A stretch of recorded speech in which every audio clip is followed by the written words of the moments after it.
নমস্কাৰ মই গীতাঞ্জলি শৰ্মা পুনৰ এটা নতুন ভিডিঅলৈ আপোনালোকৰ মাজলৈ আহিছো যদি আপোনাৰ সন্তানে খুব মিছা কথা কয়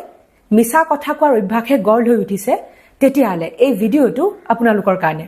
পিতৃ মাতৃ আৰু অভিভাৱক হিচাপে আপোনালোকৰ দায়িত্ব হ'ল আপোনালোকৰ সন্তানক ভাল কথা শিকোৱা আপুনি শিশুটিক যি আদৰ্শ দেখুৱাব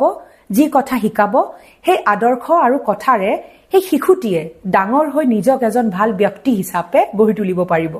কিছুমান ক্ষেত্ৰত দেখা যায় মাক দেউতাকৰ কাঢ়া অনুশাসন নাইবা মাক দেউতাকৰ প্ৰতি থকা সেই ভয় ভাবৰ কাৰণে শিশুটিয়ে মিছা মাতিব আৰম্ভ কৰে নাইবা কথা লুকুৱাব আৰম্ভ কৰে এই ভিডিঅটোত আলোচনা কৰিম কেনেকৈ আপোনালোকে খুব সহজে আপোনাৰ সন্তানৰ সেই যে মিছা কথা কোৱাৰ অভ্যাস তাক নাইকিয়া কৰিব পাৰিব তেন্তে আহক পলম নকৰাকে আজিৰ এই ভিডিঅটো ষ্টাৰ্ট কৰো সন্তানৰ আগত কেতিয়াও মিছা কথা নকব যদি আপুনি বিচাৰে আপোনাৰ শিশুটিৰ অভ্যাস ভাল হওক তেতিয়াহলে প্ৰথমতে আপুনি নিজক সলনি কৰিব লাগিব আপুনি চেষ্টা কৰিব যাতে আপোনাৰ সন্তানটিৰ আগত কেতিয়াও মিছা কথা নকয় কাৰণ শিশু এটিয়ে যি দেখে সেয়া শিকে ঘৰখনে হ'ল শিশু এটিৰ প্ৰথম স্কুল শিশু এটিক খুব মৰমেৰে স্পষ্টভাৱে ভাল কথাবোৰ শিকাই যাওক অনবৰত শিশুটিৰ ভুল ত্ৰুটিবোৰ বিচাৰি নাথাকিব প্ৰায়ভাগ সময়ত এটি শিশুৱে এই কাৰণে মিছা কথা কয় কাৰণ সেই শিশুটিৰ মাক দেউতাকে তাক অনবৰত দোষী নাইবা জগৰীয়া সাব্যস্ত কৰিবলৈ ৰৈ থাকে যদি আপুনি বিচাৰে শিশুটিয়ে সঁচা কথা কওক তেতিয়াহ'লে অনবৰত এই ভুলটো নকৰিব সন্তানৰ প্ৰতি ভাল ব্যৱহাৰ ৰাখিব যেতিয়া মৰমেৰে আপুনি সন্তানৰ কথা শুনিব তেতিয়া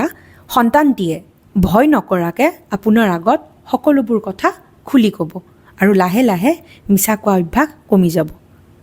আপোনাৰ শিশুটিক প্ৰেৰিত কৰক সিহঁতৰ কথাবোৰক কেতিয়াও আওকাণ নকৰিব সন্তানৰ লগত থিয় হৈ যেতিয়া তাক আপুনি অনুপ্ৰেৰণা যোগাব সি কেতিয়াও আপোনাক মিছা নামাতিব শিশুটিয়ে যদি মিছা কথা কয় তেতিয়াহ'লে আপোনালোকৰ কাৰণে এয়া জনাটো খুবেই দৰকাৰ যে সি কি ভয়ত নাইবা কি কাৰণে মিছা মাতিছে যেতিয়া আপুনি গম পায় আচল কাৰণটো কি তেতিয়া তাৰ সেই মিছা মাতা যিটো অভ্যাস সেইটো নাইকিয়া কৰিবলৈ আপোনালোকৰ কাৰণে সহজ হৈ পৰিব সেইকাৰণে শিশুটিক প্ৰশ্ন কৰক কি কাৰণে মিছা মাতিছে এয়া পৰিলক্ষিত হয় কিছুমান মাক দেউতাকে শিশু এটিয়ে কৰা সৰু ভুল এটাৰ কাৰণে